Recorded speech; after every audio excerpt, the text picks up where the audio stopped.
Hello friends, this is SP Singh and welcome to smarter everyday. प्यारे दोस्तों, बात करेंगे बीएड थर्ड सेमेस्टर में जो पेपर है आपका विद्यालय नेतृत्व एवं प्रबंधन, school management and leadership paper first है आपका, जिसमें जो लॉन्ग क्वेश्चंस की सीरीज हमारी चल रही थी उसमें दोनों पेपर में जो पेपर सेकंड है आपका उसमें 6 क्वेश्चंस कंप्लीट करा दिए गए हैं और जो पेपर फर्स्ट है आपका इसमें 5 क्वेश्चंस अपलोडेड हैं और ये क्वेश्चन नंबर 6 आज हम लोग डिस्कस करेंगे। प्लेलिस्ट पूरी बनी हुई है थर्ड सेमेस्टर की दोनों पेपर की, उसको पूरी प्लेलिस्ट अगर आप देख लेंगे तो आपको बाहर से कुछ भी पढ़ने की आवश्यकता नहीं है। और जो लॉन्ग क्वेश्चंस की सीरीज है इसमें आज हमारा क्वेश्चन नंबर 6 रहेगा, पेपर फर्स्ट रहेगा हमारा। ठीक है, चलिए शुरू करते हैं। देखिए क्वेश्चन बहुत ही अच्छा क्वेश्चन है, बहुत सुपर इंपॉर्टेंट क्वेश्चन है। ये जो मेरे हैंड रिटेन नोट्स हैं इनके माध्यम से आप ये भी समझ पाएंगे कि कितना आपको एग्जाम में लिखना पड़ेगा आपके 15 नंबर के क्वेश्चन के लिए। देखिए तो क्वेश्चन हमारा बीएड सेमेस्टर थर्ड है, पेपर फर्स्ट है, लॉन्ग क्वेश्चंस की सीरीज है, क्वेश्चन नंबर आपका 6 है by SP sir. Paid notes अगर आपने अभी तक हमारे नहीं लिए हैं तो अभी आपके पास पर्याप्त समय है, उचित समय है आपके पास। आप इस नंबर पर मैसेज करके नोट्स की जानकारी ले सकते हैं। नोट्स पीडीएफ फॉर्म में आपको व्हाट्सएप पे प्रोवाइड कराए जाते हैं जिनकी फीस आपको पे करनी होती है 9628182649। ठीक है, चलिए समझते हैं क्वेश्चन को बहुत ही आसान भाषा में, इससे आसान आपको कहीं नहीं मिलेगा। क्वेश्चन कहता है प्रबंधन से आप क्या समझते हैं, यानी कि प्रबंधन है क्या, मैनेजमेंट क्या है, इसकी समुचित परिभाषा देते हुए पहले तो हमको क्वेश्चन को आपको समझना आना चाहिए। अगर आप क्वेश्चन को टुकड़ों में अगर आपने उसको आप नहीं तोड़ पाए तो आप क्वेश्चंस को वेल तरीके से नहीं लिख सकते हैं। पर पहले हमें प्रबंधन का क्या मतलब होता है वो लिखना पड़ेगा, फिर हमें इसकी परिभाषाएं देनी है, उसके बाद हमें इसकी विशेषताएं लिखनी है। ठीक है, 3 टुकड़ों में क्वेश्चन हमारा विभाजित है। What is the meaning of management, प्रबंधन का अर्थ क्या है। देखिए शिक्षा, देखिए प्यारे दोस्तों, जो प्रबंधन होता है, प्रबंधन का मतलब होता है मैनेजमेंट करना। और हम किसी भी कार्य को करने के लिए अपने घर से लेकर के बाहर तक, ऑफिस तक, जहां भी हम जाते हैं हर एक चीज का एक प्लान करके जाते हैं, एक योजना बनाते हैं, फिर उसके बाद एक मैनेजमेंट करते हैं कि हमें किस काम को किस तरीके से करना है, तभी हम उसमें सक्सेस हो सकते हैं, उस काम को बेहतर तरीके से कर सकते हैं। अगर हमारे पास प्लानिंग नहीं है, हमारे पास मैनेजमेंट नहीं है तो सक्सेस तो हो सकते हैं लेकिन उतनी बेहतर तरीके से हम उसको अचीव नहीं कर पाएंगे। देखिए शिक्षा हो, उद्योग हो या व्यापार जैसे क्षेत्रों में प्रबंध का अपना अलग ही महत्व है।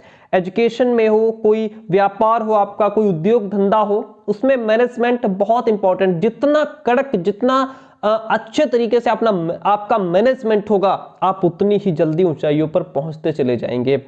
प्रबंध के द्वारा समस्त मानवीय एवं भौतिक, मानवीय वो संसाधन होते हैं जिसमें मानव आता है। अगर स्कूल की बात करें, कॉलेज की बात करें तो इसमें आपके टीचर्स, प्रिंसिपल, आपके चपरासी, गार्डनर, सभी लोग मानवीय संसाधन हैं। भौतिक में आपका स्कूल बिल्डिंग हो गई, आपके जो भी फर्नीचर होता है, चाक डस्टर, सब कुछ ये भौतिक संसाधन हो गया की व्यवस्था और उनका अधिकतम उपयोग किया जाता है। भाई मैनेजमेंट ही तो डिसाइड करता है कि कौन टीचर क्या सब्जेक्ट पढ़ाएगा, किस समय से किस समय तक पढ़ाएगा, है ना। ये सब कुछ कौन, मैनेजमेंट डिसाइड करता है। मैनेजमेंट के अकॉर्डिंग ये सब चीजें आती हैं। उसी के द्वारा मानवीय और भौतिक संसाधनों की व्यवस्था और उनका अधिक से अधिक हम उपयोग किस तरीके से कर सकते हैं, इससे कार्य प्रणाली में गति आती है। भाई सबको कार्य डिवाइड कर दिया गया, आप फिजिक्स पढ़ाएंगे, आप केमिस्ट्री पढ़ाएंगे, आप मैथ्स पढ़ाएंगे, आप बायोलॉजी पढ़ाएंगे, आप हिंदी पढ़ाएंगे, आप इंग्लिश पढ़ाएंगे, ये क्या होता है, सबको डिवाइड कर दिया गया। तो इसमें सभी लोग अपने अपने काम पर ध्यान देंगे, कोई किसी को इंटरफेयर नहीं करेगा, कार्य में गति आएगी, काम जल्दी हो जाएगा। संसाधनों का मितव्ययतापूर्ण उपयोग होता है और उद्देश्यों की पूर्ति सहजता के साथ हो जाती। जो भी हमारे जो है उद्देश्य होते हैं, जो लक्ष्य होते हैं, जो भी गोल लेकर के हम चल रहे होते हैं, वो हमें बहुत आसान तरीके से हम उसको पा लेते हैं। आगे बढ़ेंगे। प्रबंध यानी मैनेजमेंट ही वह तत्व है, वो एलिमेंट है जिसके द्वारा हम पहले से निर्धारित जो भी हमारे लक्ष्य हैं उनको कम से कम समय और परिश्रम के साथ प्राप्त कर सकते हैं। मान लीजिए आपने मैनेजमेंट अपना एक मैनेजमेंट बनाया कि मुझे जो भी समय मेरा बचा है इतने दिनों में हमें इस तरीके से पढ़ाई करनी है, हम 1 घंटा पढ़ेंगे, 1 घंटा ऑनलाइन पढ़ेंगे, हम राइटिंग करेंगे, है ना, सुबह उठेंगे फिर पढ़ेंगे। ये आपने एक मैनेजमेंट तैयार कर लिया। अब उस और आपने लक्ष्य निर्धारित किया है कि मुझे बीएड में 90% गेन करना है, तो आप उसको कर सकते हैं अगर आपने मैनेजमेंट तरीके से अपने प्लानिंग के अकॉर्डिंग चल रहे हैं, है ना, और आसानी से प्राप्त कर सकते हैं, कम से कम समय में प्राप्त कर सकते हैं। प्रबंध के द्वारा ही हम विभिन्न अधिकारियों और व्यक्तियों के उत्तरदायित्व और उनके स्थिति क्रम का निर्धारण भी करते हैं कि किसकी स्थिति कहां पे रहेगी, कौन किस पोजीशन पे आएगा, है ना, वो सारा सीक्वेंस मैनेजमेंट के थ्रू तैयार होता है। प्रबंधन किसी भी संगठन, चाहे वो औद्योगिक जगत से संबंधित हो या शिक्षा जगत से संबंधित हो, का मस्तिष्क कहलाता है। यानी कि जो मैनेजमेंट है वो कोई भी संगठन हो, चाहे आपका विद्यालय क्षेत्र हो, कोई औद्योगिक धंधा हो, कहीं से भी ले लीजिए, मैनेजमेंट क्या है, मस्तिष्क कहलाता है। माइंड, मस्तिष्क, क्योंकि हमारा पूरे शरीर का संचालन कहां से होता है, माइंड से होता है। उसी तरीके से जो मैनेजमेंट होता है वो आपके पूरे संगठन का क्या है, एक मस्तिष्क है, उसी के बेस पे पूरा संगठन काम करता है। यही नीति निर्धारण का कार्य करता है कि जो भी नीतियां होंगी उनका निर्धारण कैसे होगा, रूल रेगुलेशंस कैसे होंगे और उनके क्रियान्वयन की व्यवस्था करता है। यही भविष्य के लिए योजना निर्माण का भी काम करता है कि भविष्य में जो योजनाएं बनाई जाएंगी किस तरीके की होंगी, किस तरीके के हमारे लक्ष्य होंगे, क्या प्लानिंग है, पूरा मैनेजमेंट तैयार करता है। स्कॉट के अनुसार कहा गया है, विवादों को न्यूनतम करना ही प्रबंध का अंतिम उद्देश्य। विवादों का मतलब है, मान लीजिए आपके स्कूल में कोई मैनेजमेंट नहीं है, कोई टाइम शेड्यूल नहीं है, कोई प्लानिंग नहीं है, और अब आप जो है और टीचर्स आपके यहाँ हैं और आपका कोई मैनेजमेंट नहीं है, तो कोई भी टीचर जिसका जब मन पड़ेगा तब पढ़ाने जाएगा, नहीं मन करेगा बैठा रहेगा, सोचेगा ये जाएंगे तो मैं जाऊंगा क्लास में, अगर ये क्लास में नहीं जाएंगे तो मैं भी नहीं जाऊंगा। उससे क्या होगा, विवाद उत्पन्न होगा और आप अपने उद्देश्यों को प्राप्त नहीं कर पाएंगे। तो इसी तरीके से विवादों को कम से कम करना। भाई अगर आपने सबको अपने सब्जेक्ट डिवाइड कर दिया, टाइम डिवाइड कर दिया, तो जाहिर सी बात है अगर किसी का पीरियड छूटेगा तो आप उसको टाइट करेंगे, मैनेजमेंट उसको टाइट करेगा, है ना, तो इससे विवाद भी कम हो जाएंगे, है ना, क्योंकि सबको अपने अपने काम पर फोकस करना होगा। प्रबंध के द्वारा नियोजन का कार्य किया जाता है, प्लानिंग का काम किया जाता है। नियोजन के कारण हम शिक्षण में अनिश्चितता और अस्पष्टता को दूर कर अपने कार्यों और उद्देश्यों में स्पष्टता और सौदेशिता लाते हैं। इससे शिक्षण अधिगम प्रक्रिया, जो भी टीचिंग लर्निंग प्रोसेस है, वो और ज्यादा इफेक्टिव तरीके से काम कर पाता है। ठीक है, ये हमारा मैनेजमेंट है, ये काम होता है मैनेजमेंट का। ठीक है, आगे बढ़ते हैं। अगर आपसे मैनेजमेंट का कार्य पूछ ले तो जो मैंने जितना अभी तक समझाया है वो सब आप उसमें लिख सकते हैं। ओके, महत्व पूछ ले तो जो समझाया है इसी को लिख सकते हैं। चलिए अब इसकी डेफिनेशंस पर प्रकाश डालते हैं। देखिएगा परिभाषाएं क्या है। मैकफॉर्लैंड के अनुसार क्या कहा गया है, प्रबंध आधारभूत समन्वय और संचालन की क्रिया है जिसमें संगठित प्रयास सम्मिलित रहते हैं।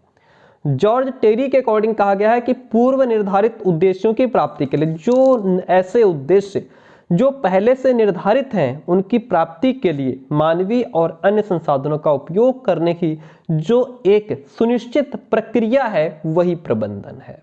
ठीक है, चलिए परिभाषाएं क्लियर हो गई। अब हम इसकी विशेषताओं पर प्रकाश डालते हैं कि इसकी विशेषताएं क्या है, समझते हैं। तो प्यारे दोस्तों देखिए, आपके पास टाइम अब कम बचा है। अगर अभी भी आपने तैयारी नहीं की है, कोई दिक्कत नहीं है, जितनी हमारी प्लेलिस्ट बनी हुई है वो देख लीजिए। नोट्स नहीं लिए हैं तो नोट्स ले लीजिए। उससे क्या होगा कि आप एक बार रिवाइज करेंगे, एक बार पढ़ेंगे और सारा आपके दिमाग में बैठ जाएगा, आप अच्छे तरीके से मार्क्स गेन कर सकते हैं। प्रबंधन की विशेषताएं क्या है, देखिए प्रबंधन स्वदेशीय प्रक्रिया है, इसका एक उद्देश्य होता है। हर एक मैनेजमेंट का कोई ना कोई उद्देश्य होता है, कोई लक्ष्य लेकर के चलते हैं। प्रबंधन एक स्वदेशीय प्रक्रिया है। प्रबंधन का कोई ना कोई उद्देश्य अवश्य होता है। इसका उद्देश्य सरल, सुगम और प्रभावी रूप से किसी कार्य के पूर्व निर्धारित, जो पहले से निर्धारित उद्देश्य हैं उनको प्राप्त करना है। प्रबंधन का अस्तित्व इसलिए है क्योंकि यह वांछित उद्देश्यों की प्राप्ति का एक प्रभावी साधन है। प्रबंधन से कार्य की सफलता बढ़ती है। अगर आपका मैनेजमेंट अच्छा है तो जाहिर सी बात है आपकी जो भी संस्था होगी वो ऊंचाइयों पर जाएगी। मैनेजमेंट अच्छा नहीं है तो सारा गड्ढे में जाएगा। प्रबंधन का केंद्र बिंदु सफल कार्य का आयोजन करना है। अगर आप किसी भी काम को सफल तरीके से आयोजित करना चाहते हैं तो उसके पीछे मैनेजमेंट आपका तगड़ा होना चाहिए। प्रबंधन की सहायता से यह जानना सरल होता है कि कहां से कार्य प्रारंभ किया जाए, कि आखिर जो भी काम है वो कहां से शुरू करना है, कौन से संसाधन जुटाए जाएं, ऐसे कौन कौन से संसाधन लाए जाएं जिनके माध्यम से ये कार्य आसानी से और जल्दी हो जाएगा, उनका सर्वोत्तम कैसे हो और कार्यों की सफलता कैसे हो। सार्वभौमिकता का मतलब होता है प्रबंधन में सार्वभौमिकता होनी चाहिए। यही कारण है कि प्रत्येक देश, समाज, परिवार और उपक्रम में किसी न किसी रूप में प्रबंधन की आवश्यकता पड़ती ही है। जो हमारा प्रबंधन होता है यह समन्वित प्रक्रिया है। प्रबंधन का मूल मंत्र सभी मानवीय और भौतिक संसाधनों का इस प्रकार समन्वय करना है कि उससे अधिकतम परिणाम प्राप्त हो सकें। जो भी हमारे संसाधन हैं, चाहे वो मानवीय हो या भौतिक है, हम उनका इस तरीके से उपयोग करें कि हमें अच्छे से अच्छा रिजल्ट मिल पाए। ये सभी संसाधन प्रबंधकर्ताओं को उपलब्ध कराए जाते हैं। ठीक है, प्रबंधकर्ता अपने ज्ञान, अनुभव, शिक्षा और दर्शन का प्रयोग करके कार्य को संपादित करता है। प्रबंधन क्रिया आधारित होता है। ठीक है, प्रबंधन क्रिया आधारित होता है। प्रबंधन में प्रबंधकर्ताओं को विभिन्न क्षेत्रों से संबंधित विविध कार्य करने होते हैं। प्रबंधन में जो प्रबंधकर्ता होते हैं, जो मैनेजमेंट करते हैं, उनको क्या होता है कि अलग अलग क्षेत्रों से संबंधित विविध मतलब अनेक प्रकार के काम करने होते हैं। प्रबंधक मंडल ही विभिन्न कर्मचारियों से इन कार्यों को संपादित कराता है। प्रबंधक मंडल ही उपक्रम के समस्त कार्यों के लिए उत्तरदायी भी होता है। प्रबंधन हमारा बहुआयामी होता है। प्रबंधन का कोई एक क्षेत्र नहीं होता, प्रबंधन के क्या होते हैं, प्रबंधन के अनेक क्षेत्र, कार्य और आयाम होते हैं। प्रबंधन में ही, मैनेजमेंट में ही मानव शास्त्र, समाज शास्त्र, मनोविज्ञान, विज्ञान और ऐसे ही अन्य विषयों के सिद्धांतों का प्रयोग करना पड़ता है। प्रबंधन अदृश्य शक्ति है। अदृश्य क्यों है? क्योंकि ये दिखाई नहीं पड़ती, इसका रिजल्ट जरूर हमको मिलता है, लेकिन मैनेजमेंट कहाँ है, हमें दिखाई नहीं दे रहा है। हम ऐसा तो नहीं कह सकते वो देखो वो मैनेजमेंट जा रहा है, वो प्रबंध जा रहा, नहीं, वो अदृश्य है, दिखाई नहीं देता, लेकिन महसूस जरूर होता है कि यार यहाँ का मैनेजमेंट बहुत तगड़ा है ना, महसूस हो जाता है। किसी भी उपक्रम के विभिन्न साधन होते हैं, प्रबंधन भी उनमें से एक साधन है, किंतु एक ऐसा साधन है जिसे हम देख नहीं पाते हैं, वह दिखाई नहीं देता, किंतु इसकी अनुभूति की जा सकती, फील कर सकते हैं, लेकिन दिखाई नहीं देता है। यह मापनीय है। क्या है? यह मापनीय है, इसको माप सकते हैं। प्यारे दोस्तों, अगर आपने अभी तक नोट्स नहीं लिए हैं और आप बेहतर करना चाहते हैं, आप चाहते हैं कि आपके 80 से 90% मार्क्स आ जाएं बीएड में, तो आप फटाफट, ये नंबर है 9628182649, इस नंबर पर मैसेज कीजिए, नोट्स आप ले सकते हैं। ठीक है, नोट्स आपको पीडीएफ फॉर्म में व्हाट्सएप पे प्रोवाइड कराया जाता है।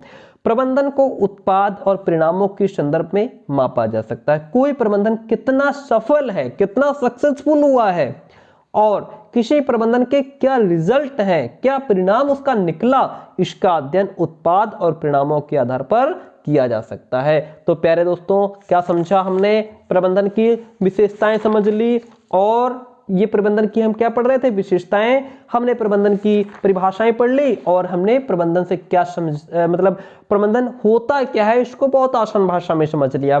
तो इसी तरीके से बाकी क्वेश्चंस भी कराए गए हैं और प्लेलिस्ट बनी हुई है, आप वहां से देख सकते हैं। थैंक यू सो मच, मिलते हैं बहुत जल्दी नेक्स्ट क्लास में।